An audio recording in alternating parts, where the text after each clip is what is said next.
하나님 말씀 읽겠습니다. 오늘 우리에게 주신 말씀은 역대하 3장 15절에서 17절까지의 말씀입니다. 역대하 3장 15절에서 17절까지의 말씀을 한 절씩 교독하도록 하겠습니다.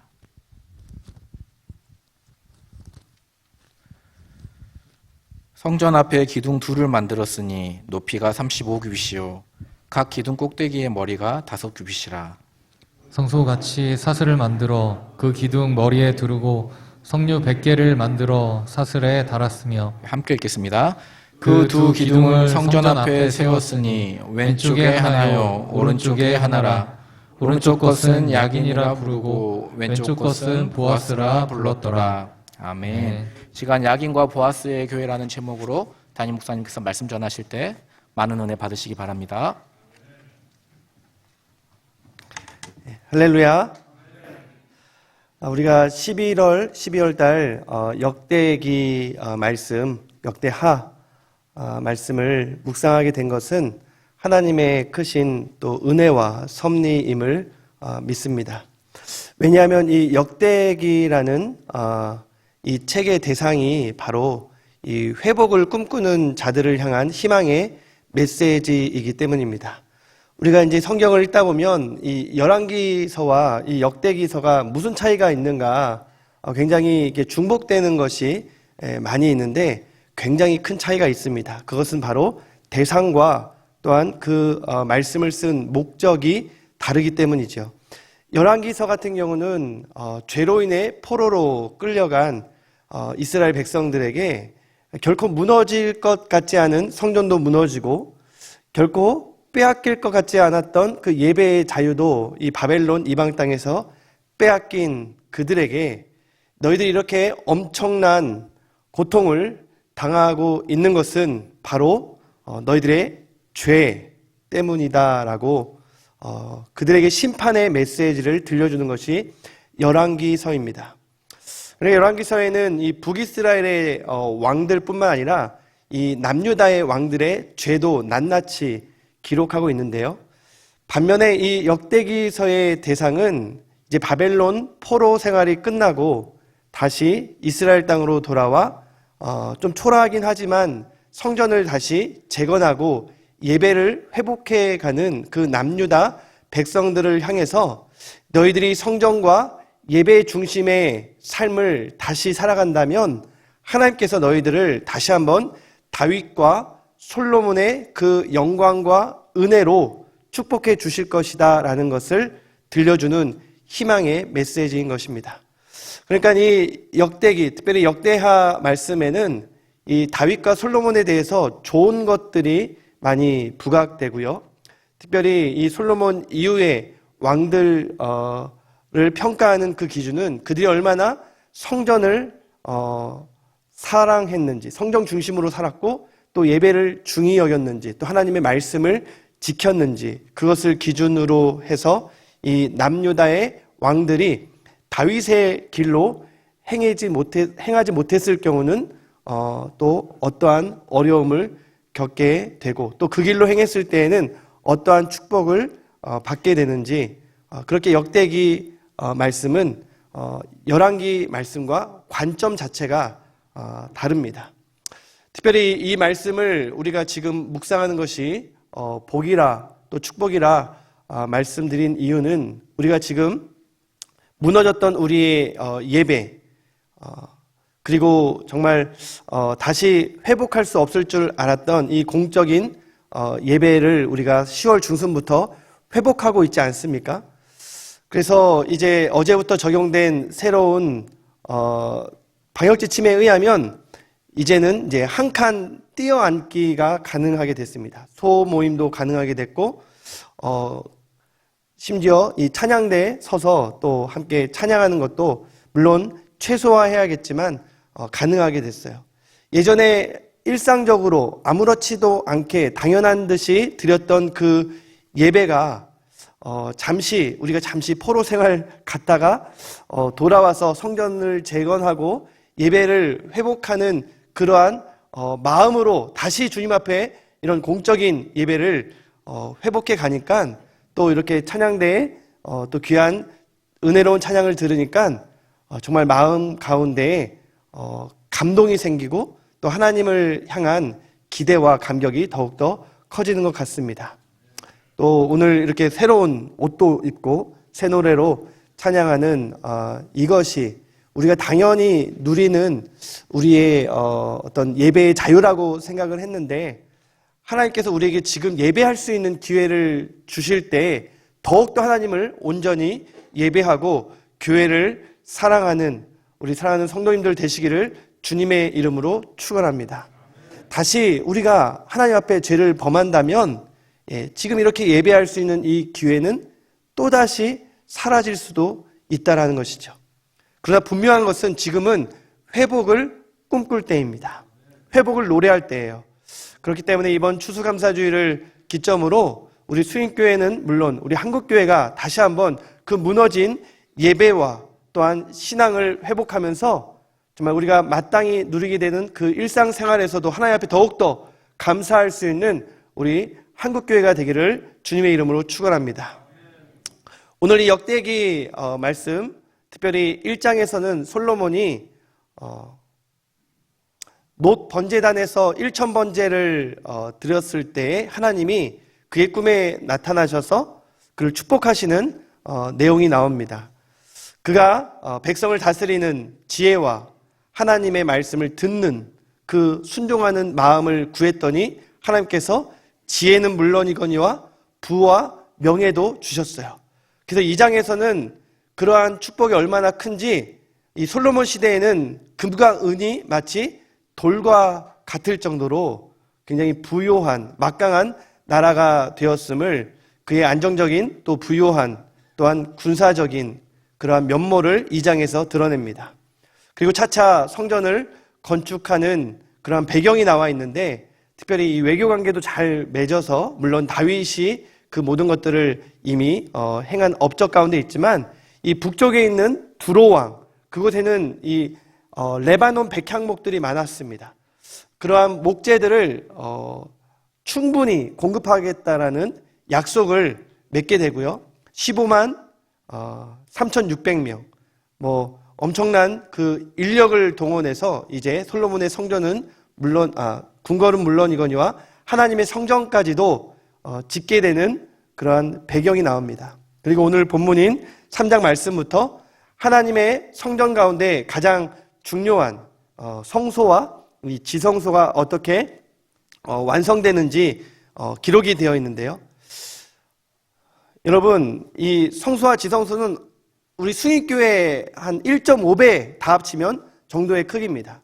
정확하게 지성소를 말씀드리면 너비와 높이와 길이가 약 10m, 아마 이 바닥에서부터 천장까지 하면 10m가 조금 못 될 것 같은데 그 정육면체의 크기가, 공간이 바로 지성소예요.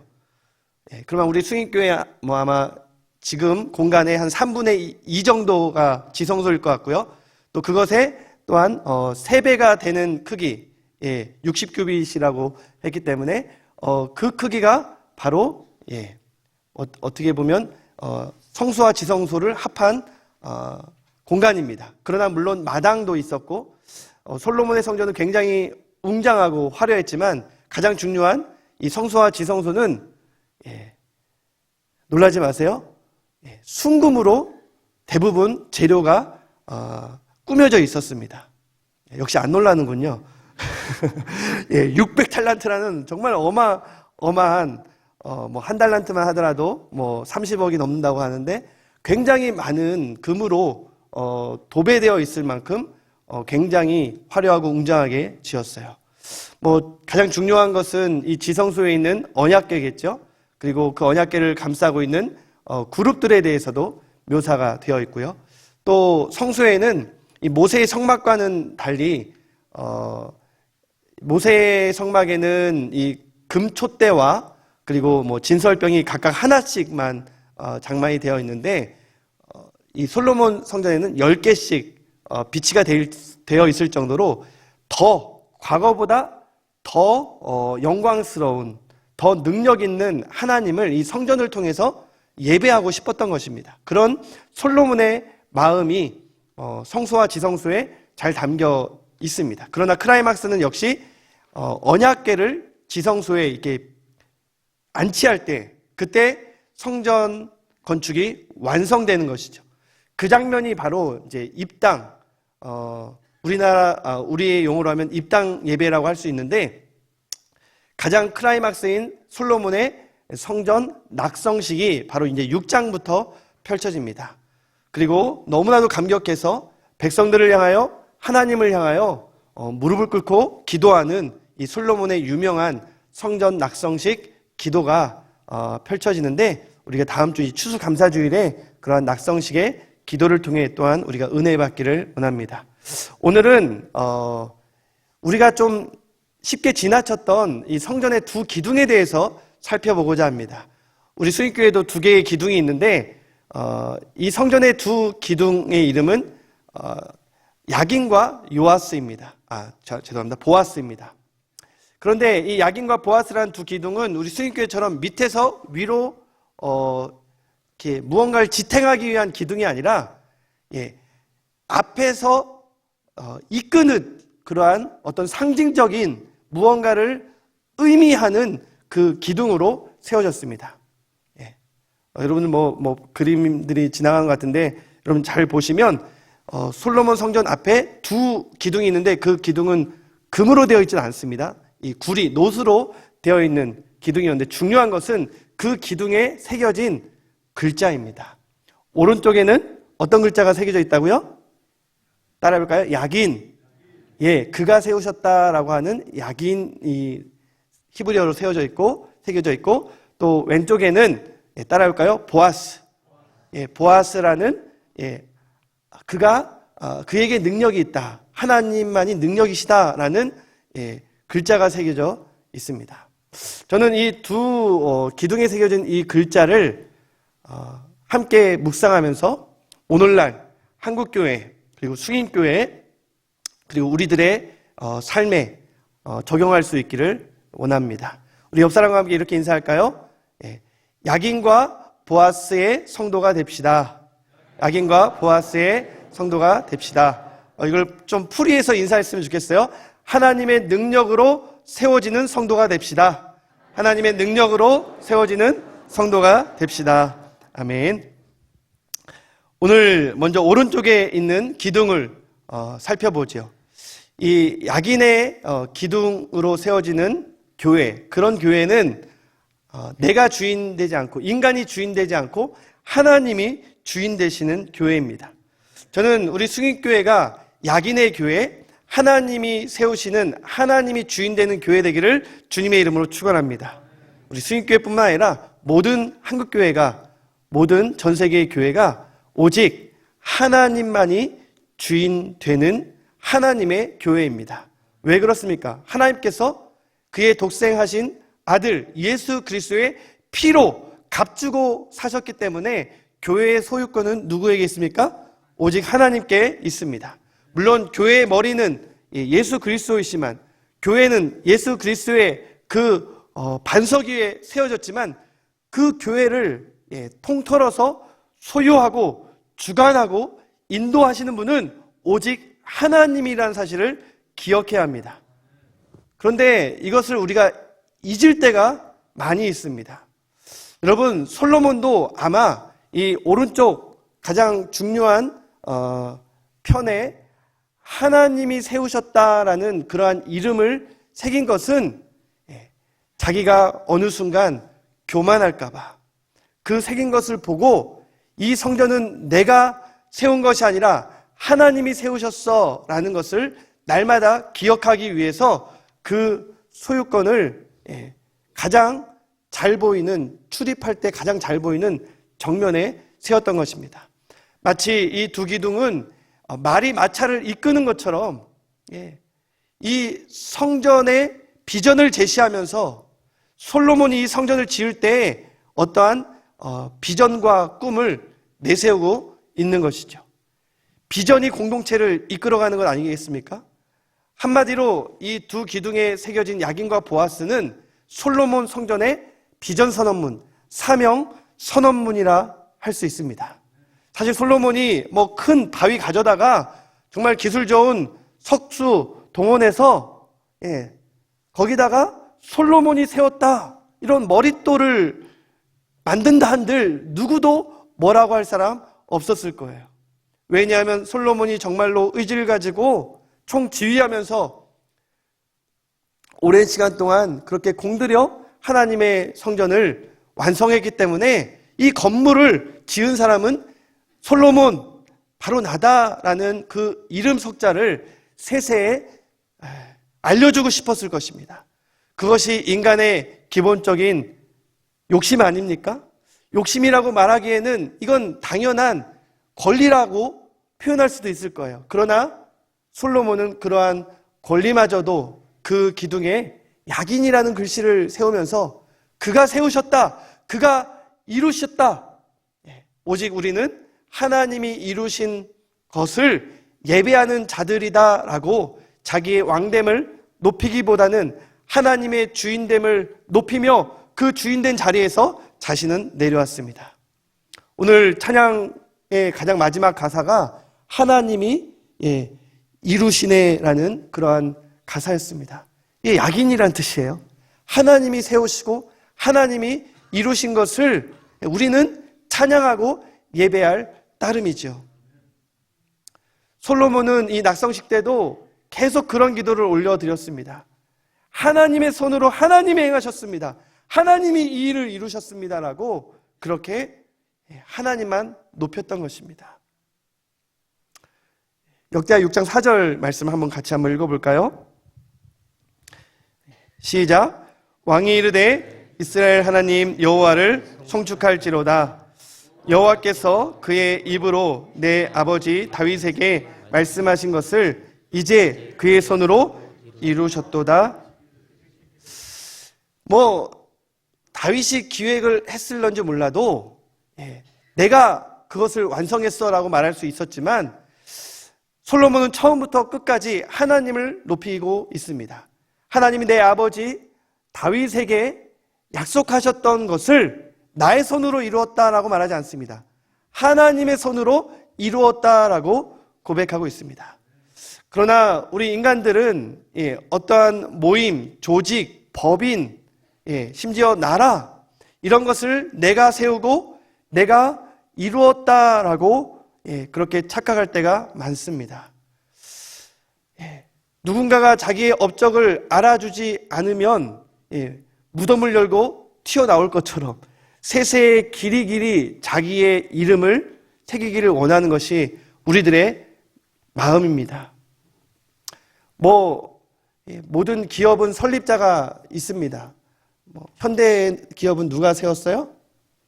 정주영. 돌아가셨지만 그분의 이름을 기억합니다. 삼성은 이건희가 세웠다고 말하면 안 되겠죠? 그러나 그분이 대주주로 회장으로 거의 호흡이 끊어지는 그 순간까지는 그 아들이 아무리 잘났고 또 젊고 또 멋있어도 자기의 소유권을 주장할 수 없었어요. 여러분, 이 포드 자동차 같은 경우는 설립자의 이름 자체를 아예 그 기업에 새겨 넣었습니다. 조선하면 우리가 이성계가 세웠다라고 또한 알고 있죠. 또 심지어 작은 모임들도 설립자를 기념하고 기억하기도 합니다. 물론 우리 승인교회 1956년에 아카시아 숲을 해치고 이곳에 처음에는 어떤 장막을 통해서 텐트를 통해서 그렇게 세워진 교회이지만 우리는 설립자분을 알고 있습니다. 모두 알고 있지는 않지만 우리 어르신들은, 우리 장로님, 중직자들은 김우현 권사님께서 설립한 것을 알고 있습니다. 그러나 그 설립자의 이름을 우리가 매 순간 기억하거나 기념교회 어떤 설립 기념일마다 거론하진 않습니다. 아마 그것은 교회를 설립하셨던 돌아가신 우리 권사님도 원치 않는 일일 거예요. 왜냐하면 이 교회의 주인은 누구이기 때문입니까? 바로 하나님이기 때문이죠. 그런데 우리는 때때로 착각할 때가 많이 있습니다. 특별히 조심해야 될 사람이 있어요. 누구예요? 여기 서 있는 설교하는 담임 목사.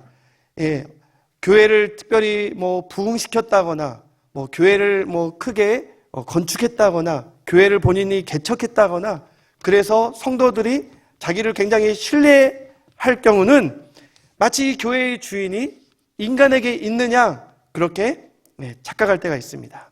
물론 대부분의 목사님들 또 훌륭한 선교사님들, 목회자들은 본인이 모든 사재를 털어 교회를 개척하고 또 선교지에서 많은 영혼들을 구원하며 부흥시켰어도 이름도 빛도 없이 은퇴하거나 또 다른 교회를 개척하고 다른 선교지로 떠나는 그러한 훌륭한 목회자들, 사역자들 많이 있습니다. 그러나 교회가, 한국교회가 홍역을 앓고 있는 이유 중에 하나는 지금 이 교회에 대한 소유권과 이 기득권, 어떤 리더십을 서로 주장하고 있는 모습이 여전히 남아있기 때문입니다. 심지어 교인들도 마찬가지예요. 내가 우리 아버지 때부터 이 교회를 지켜왔는데 내가 이 교회에 드린 헌금이 얼만데 내가 이 교회를 위해서 쏟은 눈물과 내가 희생한 헌신이 얼마나 많은데 때로는 이러한 생각 가운데 어떠한 부서에서, 기관에서, 전도회에서 심지어는 어떤 교회의 틈을 타서 사탄이 역사할 때에는 목사는 목사대로 또 당회는 당회대로 교인들은 교인들대로 그렇게 마치 교회의 주인이 자기들인 양, 이 교회의 기득권은 내가 가져야 된다는 양 그렇게 주장하면서 분란을 겪는 교회가 많이 있습니다. 너무나도 당연한 진리임에도 불구하고 우리가 종종 잊게 되는 것은 이 교회의 주인은 하나님이라는 사실입니다. 그렇기 때문에 뭔가 교회가 잘 되고 부흥하면 의시되고 교만하고 또 반대로 교회가 좀 어려움 처하고 부흥이 잘 안 돼요. 그러면 자괴감에 빠지고 또는 그것을 누구 때문에 희생양을 삼으려고 하고. 사랑하는 성도 여러분, 수인교회의 주인, 이 한국교회의 주인은 하나님이심을 믿습니다. 하나님께서 주인 되시기 때문에 때로는 어려움도 허락하시겠죠. 그러나 하나님이 주인 되시기에 그 어려움을 딛고 다시 한번 회복과 부흥의 은혜를 주인 되신 하나님께서 우리에게 부어주실 줄 믿습니다. 단 조건이 있죠. 우리의 교만을 회개하고 우리의 그 악함을 돌이키고 하나님의 주인 되심을 우리가 온전히 올려드릴 때에 하나님께서 다시 이 코로나로 인해서 무너졌던 한국교회를 불쌍히 여겨주시고 주인 되신 하나님께서 다시 한국교회를 축복하시고 회복시켜 주실 줄 믿습니다. 이 두 번째 기둥은 왼쪽에 있는 이 보아스라는 기둥입니다. 그것은 바로 하나님이 능력으로 역사하시는 교회를 의미합니다. 물론 솔로몬이 두 기둥을 세울 때는 하나님이 세우시고 하나님이 능력으로 역사하는 그 성전을 기대하고 소망하면서 그 두 기둥 사이로 출입하는 이스라엘 백성들이 야긴과 보아스라는 그 새겨진 그 뜻을 보고 하나님 앞에 예배하러 나올 때 그렇습니다 하나님, 이 모든 것을 하나님이 이루셨습니다, 하나님이 행할 것입니다 라고 찬양하기를 기대했을 것입니다. 또한 자기의 힘으로 되지 않는 그러한 어려움을 당한 하나님의 백성들이 하나님 앞에 나올 때 주여 주님의 능력으로 나를 도우소서라고 기도하기를 원했겠죠. 어떠한 업적을 이루었을 때 하나님이 이루신 그 능력 앞에 겸손히 예배하는 예배자들이 되기를 바라는 그러한 소망을 담아서 두 기둥을 세웠을 것입니다. 보아스의 기둥, 하나님만이 능력이시다, 오직 능력은 하나님께만 있다라는 이 당연한 고백을 우리는 또한 이 야긴이라는 그 하나님이 행하시고 세우신 것을 잊어버리는 것처럼 또 우리는 종종 잊어버릴 때가 있습니다. 왜 잊어버려요? 내가 너무 잘난지 아니까. 여러분, 우리 잘나지 않았어요? 우리 인간들 참 잘났습니다. 인간이 모든 어떤 불가능을 이제는 가능케 하는 능력자라고 착각할 만해요. 이 손바닥 안에 이 스마트폰 하나로 이제 전 세계를 갖고 있는 거나 다름없지 않습니까? 이 작은 칩에 무수한 정보들, 그리고 그것을 활용하는 지혜가 우리 인간에게 있는 것을 알 때에, 야, 우리 자녀들도 어렸을 때부터 막 이 스마트폰을 막 조작한 걸 보면, 야, 얘 천재 아니야? 이런 생각을 하기도 합니다. 아무리 길치를 할지라도 친절한 내비게이션만 있으면 어디든지 찾아갈 수가 있습니다. 이제 저 몇백 광년, 심지어 몇억 광년 떨어진 그러한 별들을 향해서 탐사선을 보내기도 하고, 또 이제는 그러한 은하수 행성들을 발견하기도 합니다. 그러면서 인간은 착각에 빠지는 거죠. 과학이면 뭐든지 할 수 있다. 기술이면 뭐든지 할 수 있다. 돈이면 뭐든지 할 수 있다. 아멘이라고 안 해주셔서 감사합니다.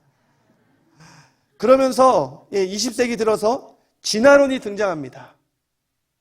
하나님은 없어. 지금까지는 하나님이 우리를 창조하시고 하나님의 그 능력이 우리에게 부음바되어서 하나님의 그 지혜를 닮은 인간이 하나님을 예배하고 의지하면서 지금까지는 그렇게 살아왔었습니다. 그러나 지금까지의 인간의 역사는 지난 100여 년간 다 지워지고 있습니다. 왜냐하면 인간이 능력자인 줄 알고 착각하고 있기 때문입니다. 그러면서 이제는 하나님의 말씀에 기록된 이 신권보다, 여러분이 좋아하는 신권이 아니에요. 하나님의 그러한 권리, 주권보다 이제는 인권을 내세우면서 인권이 전부라고 말합니다. 그러면서 심지어 생사 여탈권도, 생명에 대한 존중도 없이 너무나도 쉽게 낙태해버리고 너무나도 쉽게 인공호흡기를 떼버리는 지경에 이르렀습니다. 인간의 의학으로 살릴 수 없는 거라면, 인간이 원치 않는 거라면 안 살려도 된다라는 이것이 이제 법으로 규정되면서, 예전에는 윤리에 어긋났던 것이 이제는 합법적인 것이 되어버려 윤리의 어떤 양심 가책도 없이 인간은 죄를 저지를 수 있는 길이 열렸습니다. 왜냐하면 인간이 능력자라고 생각하고 있기 때문에, 능력의 원천이신 하나님을 잊고 인간이 자기가 가지고 있는 권력과 돈과 어떤 의학과 기술과 과학으로 모든 것을 할 수 있다라고 착각하기 때문에 하나님을 밀어냅니다. 하나님이 없다고 합니다. 그것이 바로 오늘날 이 세상이 돌아가고 있는 모습입니다. 물론 올해 2020년도 코로나를 통해서 인간이 얼마나 약한 존재인지 우리는 깨닫습니다. 심지어 초강대국인 저 미국의 선거 제도가 얼마나 열악하면 아직도 개표한 지 얼마나 며칠이나 지났는데 대통령이 누군지 선포하지 못하고 있을까? 우리 인간들에게는 너무나도 연약하고 나약한 모습들이 많이 있는데 인간은 계속 착각합니다. 우리는 뭐든지 할 수 있다라고 말이죠. 물론 저는 믿습니다. 지금 이 코로나, 이 엄청난 세계적 대유행 가운데 인간의 기술과 의술로 백신을 곧 개발하게 될 것을 믿습니다. 아멘 하셔도 돼요. 아멘? 그렇게 기도하시잖아요. 네. 그런데 그 개발하게 하는 그 지혜와 기술은 누가 주시는 거예요? 하나님이 주시는 사실을 우리는 기억해야 된다는 것이죠. 그것이 바로 이 보아스라는 기둥을 세운 이유입니다. 인간이 능력자가 아니라는 명백한 사실은요, 바로 예측할 수 없는 이 코로나 시대를 맞이한 것처럼 인간이 예측한 대로 이루어지지 않는 일이 너무도 많기 때문입니다. 인간이 정말로 능력자라고 한다면 우리가 예측한 것은 다 예측한 대로 되어야 돼요. 2020년도 우리가 정말 희망을 가지고 시작을 했다면 희망 가운데 우리가 2020년도를 맞이하고 마무리했어야죠. 그런데 우리의 예측과 달리 우리가 뜻밖의 당하고 있는 고난과 고통들, 우리의 한계가 너무도 많잖아요. 그렇기 때문에 우리는 능력자가 아닙니다. 오직 능력은 누구에게 있습니까? 하나님께만 있음을 우리는 늘 기억하고 고백해야 할 것입니다. 그렇다고 해서 능력자이신 하나님이 우리가 예측할 수 없는 고통만 주시는 분은 아니십니다. 우리가 예측하지 못한 많은 엄청난 상황들을 닥치게 되었을 때 그 중에는 정말 우리를 힘들게 하고 고되게 하고 정말 슬프게 하는 것도 있지만 뜻밖의 하나님의 은혜로 우리가 예전에는 생각하지 못했는데, 예전에는 경험하지 못했는데 우리가 지금 누리고 있는 것들이 있습니다. 이 온라인 예배가 그 중에 하나라고 생각합니다. 한 번도 경험하지 못했던 이 비대면 예배라는 것을 우리가 어쩔 수 없이 드리게 되었지만 정말 이 한국교회에 넘쳐나는 수많은 유익한 콘텐츠로 인해서 또 우리 수인교회가 제공하는 이 온라인 사역으로 인해서 우리 성도들이 이제는 교회에 와서 주일에 특히 함께 모여 예배 드리는 것만 하나님 만나는 기회였는데 이제는 온라인을 통해서도 주중에도 하나님의 나라가 여러분들의 일상과 여러분들의 직장과 여러분들의 가정까지 침투하고 확장되고 있는 것은 우리에게 뜻밖의 은혜인 줄 믿습니다. 저는 그 은혜도 이 모든 것들을 기획하신 능력자이신 하나님께서 우리에게 주신 것이라고 믿습니다. 그래서 이 코로나의 상황을 무조건 우리가 좋지 않게만 볼 필요는 없다라는 것이죠. 그렇기 때문에 우리의 연약함을 다시 한번 하나님 앞에 인정하면서 우리가 보아스의 그 하나님을 다시 한번 고백하면서 특별히 이 코로나로 인해서 너무나도 많은 것들이 무너져버린 한국교회는 능력자이신 하나님께 긍휼을 구하고 도움을 구해야 할 것입니다. 아멘. 이 다니엘 기도회를 통해서 지금 14,000여 개의 교회 그리고 15만여 개의 가정처소에서 함께 연합으로 하나님 앞에 기도하고 찬양하고 말씀을 통해 도전받고 함께 연대하며 하나님의 능력을 구하게 되는 것이 이제 우리 한국교회에 다시 한번 이 무너진 많은 것들을 회복할 수 있는 기점 그리고 기폭제가 되기를 주님의 이름으로 축원합니다. 그리하여서 우리가 지금은 예측조차 하지 않지만 그렇게 우리 하나님 앞에 간절히 간구할 때 다시 한번 하나님께서 한국교회를 들어 사용하여 주셔서 절대로 구원받을 수 없을 것 같은 이 안티들 또한 자기 잘난만에 사는 수많은 죄인들이 하나님의 은혜와 능력으로 다시 교회 앞에 나와 하나님을 예배하게 되는 놀라운 역사가 있게 될 줄 믿습니다. 인간의 지혜와 능력, 의술로 도무지 고칠 수 없을 것 같은 수많은 질병들이 이번 다니엘 기도회에 하나님의 얼굴을 구하며 하나님의 그 능력의 치유의 손길을 간구할 때에 하나님께서 고치시는 기적의 역사가 나타나게 될 줄 믿습니다.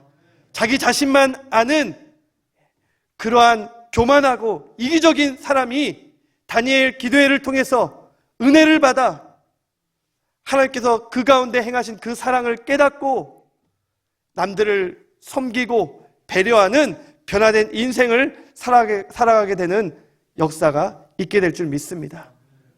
망설이고 지지부지하며 두려움에 힘싸였던 그러한 소극적이었던 사람이 하나님의 능력을 받아 하나님의 그 지혜를 입어서 다시 한번 자신감을 회복하고 마음의 그 질병을 딛고 일어서서 정말 간증의 주인공이 되어 하나님을 찬양하고 하나님 앞에 쓰임받는 일꾼으로 변화되는 역사가 있게 될 것을 믿습니다. 우리가 이렇게 기대하고 소망하는 것은 능력이 우리에게 있지 아니하고 질글 같은 연약한 인생이지만 보배로우신 예수 그리스도께서 우리 안에 담겨 있기 때문에, 능력이 성령을 통해 우리 안에 담지되어 있기 때문에 우리가 그것을 믿기 때문입니다. 사랑하는 성도 여러분, 오늘 이 야긴과 보아스의 이 두 기둥을 생각하면서 다시 한번 하나님의 능력으로 우리를 일으키실 그 하나님을 향한 기대와 소망을 회복하기를 주님의 이름으로 축원합니다. 교회뿐만이 아니라, 교회만 야긴과 보아스의 교회가 되어야 할 뿐만 아니라 우리 인생들도 하나님이 능력으로 세우시는 야긴과 보아스의 복된 인생이 되기를 원합니다. 이 시간 이 박요셉 청년을 잠시 소개하기 원합니다. 이 청년은 어머니가 임신 4개월 때 이미 사형 선고를 받았습니다. 이 뇌에 뼈가 없기 때문에 이 뱃속에서 살아날 수도 없을 뿐더러 만일 살아난다 하더라도 생존율 1%가 안 됩니다 라고 말했습니다. 그래서 낙태를 권유받고 수술을 준비할 때 이 어머니가 시어머니와 또 남편과 더불어 수술실에서 태동 소리를 들은 거예요. 이 아이의 심장 소리를 듣게 된 것입니다. 그렇다면 이 생명을 과연 1%도 안 되는 가능성이지만 출산할 가능성이 있다라는 말씀이시네요. 평소에 하나님을 간절히 의지했던 이 시어머니 그리고 이 남편, 시집 올 때는 독실한 불자였지만 이 고난을 당하고 나서 그리고 이 아이의 태동을 듣는 순간부터 이 어머니는 기도하게 됩니다. 하나님, 그렇다면 이 아이가 혹 제 품에서 죽더라도 제가 이 아이를 낳겠습니다. 그러면서 박요셉 군이 이 땅에 태어났습니다. 태어나자마자 이 뇌수가 쏟아지면서 90%의 대뇌와 70%의 소뇌를 제거할 수밖에 없었고요. 10% 정도밖에 남지 않은 이 뇌를 가지고 살아날 확률은 극히 적었습니다. 그러나 34개월간의 4차례의 수술과 또한 입원을 통해서, 그리고 극진한 간호사들의 또한 돌봄과 어머니의 사랑을 통해서, 그리고 중요한 것은 그 시어머니가 다니던 교회에서 이 아이가 태어날 때부터 릴레이 기도를 하게 됐대요. 근데 그 릴레이 기도가 25년간 지금까지도 끊어지지 않고 있다는 것입니다. 그래서 어떻게든 건진받기를, 살아나기를 원하는 그 마음의 소원을 담아 이 아이의 이름을 모세라고 지었다고 합니다. 이 아이가 3년 만에 태어나서 처음 목욕을 시킬 때 이 어머니의 기도는, 하나님, 제발 이 아이가 제 곁에 있게만 해주세요, 살아있게만 해주세요라는 기도였다고 합니다.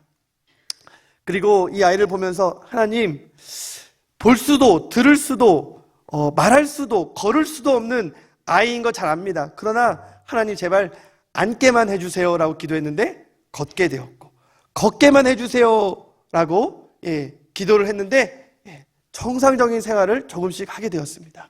그리고 제발 말할 수 있게 해주세요라고 했는데 어느 순간 이 아이가 말을 하는 것을 보고 깜짝 놀랐어요. 지금까지 듣지도 보지도 못한 줄 알았는데 이 주기도문과 사도신경을 아이가 외우면서 한쪽 눈과 한쪽 귀 그리고 입의 말이 터지게 되었다는 것입니다. 그리고 그때부터 하나님을 찬양하고 성경을 암송하는 좋은 말만, 이 지적장애, 이 뇌가 10%밖에 없거든요. 지금은 25살의 청년이 되는데 여전히 이 아이의 뇌는 어린 아이, 이 4, 5살의 이 인지 능력에만 머물러 있습니다.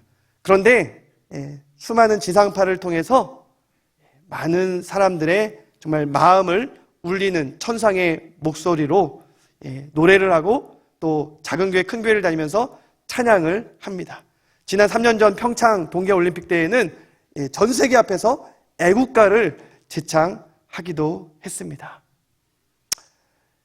1%의 생존 확률 그리고 10%의 뇌밖에 없었던 이 박모세 군이 살아날 수 있었던 것, 그리고 지금 이렇게 전 세계를 울리며 많은 사람들에게 도전을 주고 사역할 수 있었던 것은 하나님의 능력이 그를 일으켜 세웠기 때문입니다.